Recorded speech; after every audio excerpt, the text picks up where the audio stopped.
Hey everyone, today we're looking at King of Tokyo, a dice game by Richard Garfield. We're gonna fly to Tokyo where 6 gigantic monsters are fighting each other to recognize who is the real and true King of Tokyo. Let's find out.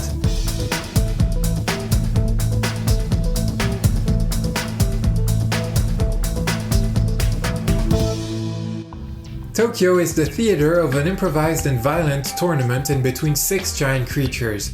Their goal is quite simple: be the last monster standing or be the first one to obtain 20 victory points. The rules of the game are also very simple.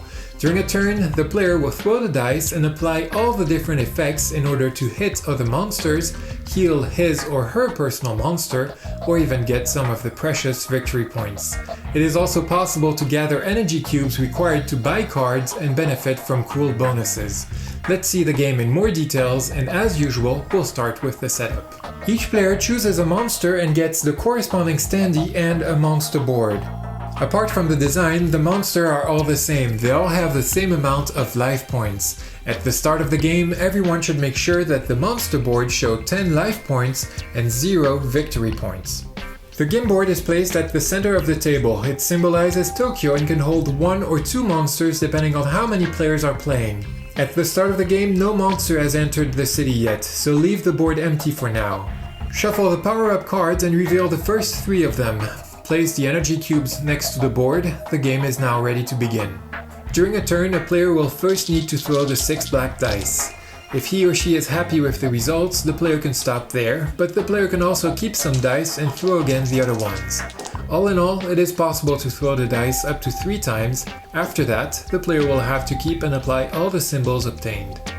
The dice are all the same, they all have the same symbols carved on them. First, there's the hand, which symbolizes a big smash.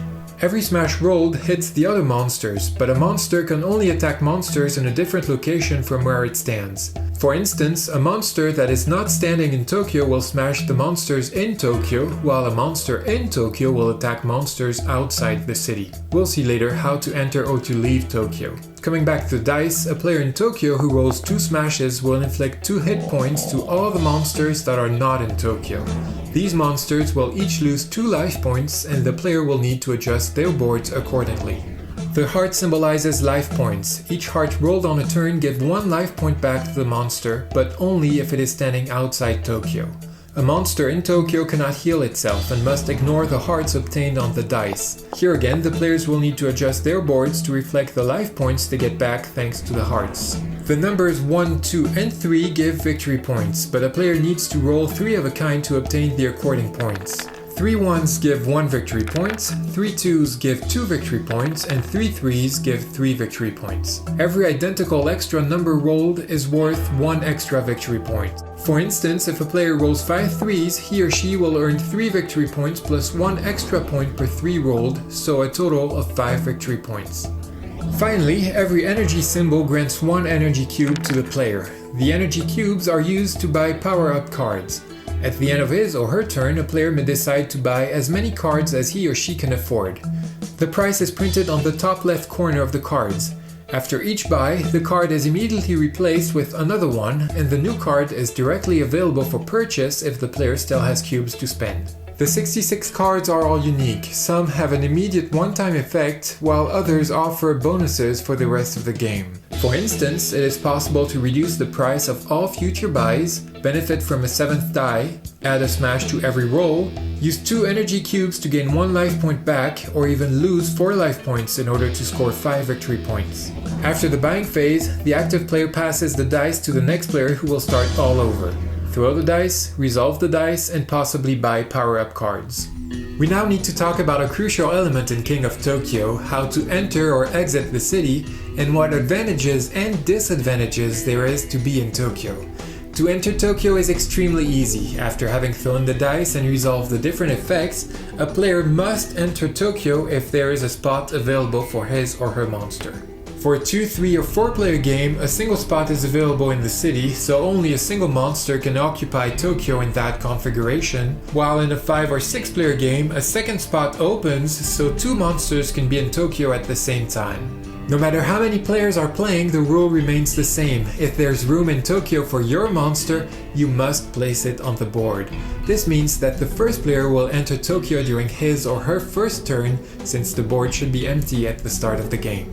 Entering Tokyo grants 1 victory point, and later on, beginning your turn in Tokyo gives 2 victory points. But remember, a monster in Tokyo automatically becomes the target of choice of all other players standing at the gate of the city.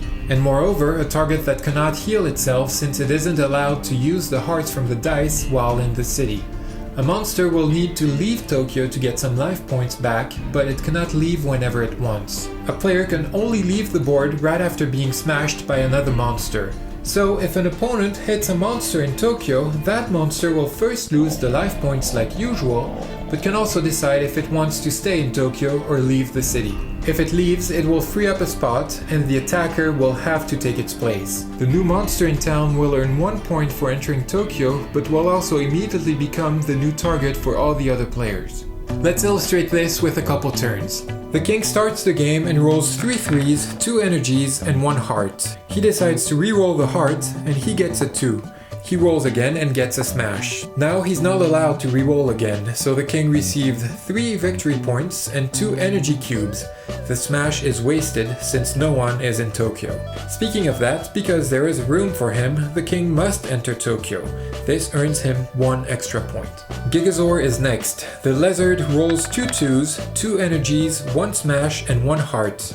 Gigazor doesn't need the heart, so he re-rolls this die. It is a 3rd energy. Now Gigazor decides to keep it, but wants to re-roll the 2s. For the final roll, he gets a 4th energy and a 2. By itself, the 2 is absolutely worthless, but Gigazor receives 4 energy cubes and smashes the king, who loses 1 life point. The king decides to stay a bit longer in Tokyo. With the energy cubes, Gigazor chooses to buy the National Guard card, which gives him 2 victory points but makes him lose 2 life points.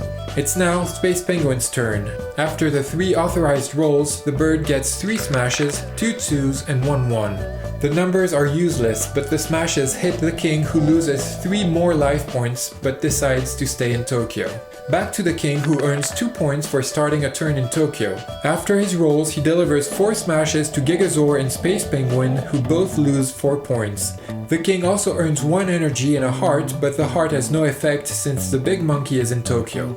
Gigazor rolls the dice and gets 5 threes. He scores 5 victory points. He also gets a smash and hits the king, who loses yet another life point. This time the king decides to flee and exit Tokyo, leaving his place to Gigazor, forced to enter the city. The game continues like so until a monster obtains 20 victory points or until there's only 1 monster still alive. In both cases, that monster will have proven that it is definitely the King of Tokyo. And now that you know how to play King of Tokyo, it's up to you to show your friends that you are that kind of monster. So go beat and smash other giant creatures, but come back soon and we'll talk about another board game. Take care.